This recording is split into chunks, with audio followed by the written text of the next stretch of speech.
Mettre en place une routine pour mieux nourrir son âme. Je vous ai expliqué différents modules que nous avons choisis dans une vidéo précédente. Je vous les rappelle ici.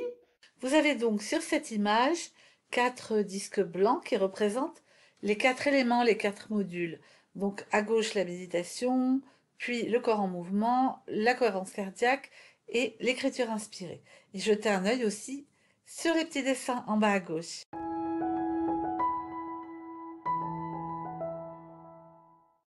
Vous avez peut-être remarqué qu'en bas à gauche, j'ai mis des éléments. J'ai mis le sigle d'une vidéo, d'un téléphone, j'ai mis une bulle qui fait question-réponse, j'ai mis un livre ouvert aussi. Pourquoi? C'est parce qu'on va avoir besoin de liens entre les différents modules. Il y a la respiration aussi. Par exemple, c'est une bonne chose de commencer par une grande respiration, voire deux, pour faire comme une clé qui vous ouvre la porte de la routine. Pendant cette respiration, vous pouvez prononcer intérieurement une question, une intention, à vous de voir. Mais par exemple, ça peut être l'intention au début, que cette méditation m'apporte la paix, ou je voudrais pouvoir m'ouvrir à tel problème que je n'arrive pas à aborder, ou j'espère avoir plus de joie. Vous pouvez poser une intention, tout simplement. Une fois que vous êtes par exemple au module méditation, vous pouvez aussi, c'est d'où le sigle de la vidéo YouTube, mettre une vidéo ou un audio bien sûr qui peut vous accompagner. Donc ça peut être une méditation qui accompagne. Attention, n'oubliez pas le timing, que ça dure bien le temps que vous avez décidé pour ce module. Ça peut être par exemple la méditation des anges gardiens, si c'est quelque chose qui vous parle beaucoup. Ça peut être juste une musique aussi. Ça peut être aussi des chants, des mantras. Alors ça, c'est quelque chose qu'on aime beaucoup aussi à nourrir son âme, qu'on peut appeler des chantras. Et vous pouvez trouver dans toutes les traditions, dans la vôtre en tout cas. Si vous cherchez un peu, vous trouvez dans ce qui fait écho pour vous. Le mantra, ça peut être aussi une phrase que vous vous répétez parce qu'elle vous aide, qu'elle est bonne pour vous. J'avais là un petit texte. On peut avoir j'apprends comment regarder toute chose avec amour. Voilà, ben tout simplement, ça peut être ça. Aujourd'hui, je choisis ce que je veux regarder, les sons que je veux entendre. J'apprends d'abord qu'à voir, repose sur donner et non sur obtenir. Tout ça sont des petites phrases et là c'est pareil, vous en trouverez, vous tapez mantra sur Google, vous allez trouver tout votre bonheur.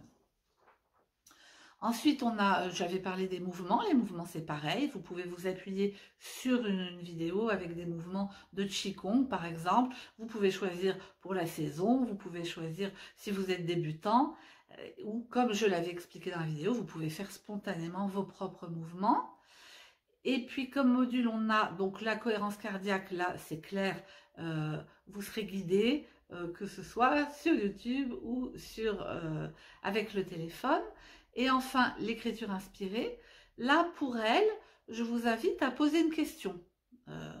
Voilà, est-ce que ma maison me convient bien aujourd'hui? Est-ce que c'est mon lieu?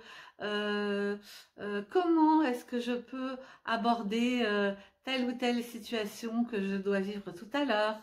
Vous pouvez vraiment poser plutôt des questions précises d'ailleurs. Parce que si c'est très large, quelle est ma mission de vie? En 5 minutes, bon, mais il peut y avoir des éléments. Si vous posez la même question tous les jours, ça peut faire émerger des choses aussi. L'idée, c'est que vous faites cette écriture inspirée alors que vous êtes déjà dans un état méditatif. Vous êtes déjà en pleine conscience. Donc, ça veut dire que vous laissez la place à cet espace en vous et qui s'exprime. Vous pouvez choisir aussi... Enfin, moi, je vous dis ça parce que c'est ce que je fais, d'être en contact avec votre ange gardien et de lui demander d'accompagner cette écriture inspirée. Sentez ce qui est juste pour vous. Alors là, depuis tout à l'heure, je suis un peu encombrée par cette boîte qui s'appelle les symboles magiques parce que j'accompagne une équipe qui fait cette année les mythes et les contes de fées et la mission de vie. Et donc là, c'était explorer des signes universels pour réaliser votre mission de vie. Donc par exemple, si vous êtes là-dedans, vous, à ce moment-là, et que vous avez cette boîte-là, avant de faire votre écriture inspirée, vous pouvez prendre une carte, Mais n'importe quel autre oracle. Je vous montre celui-là parce que c'est celui que j'ai, on est d'accord? Alors là, je vais le prendre pour vous. C'est le nœud tibétain et qui signifie la compassion.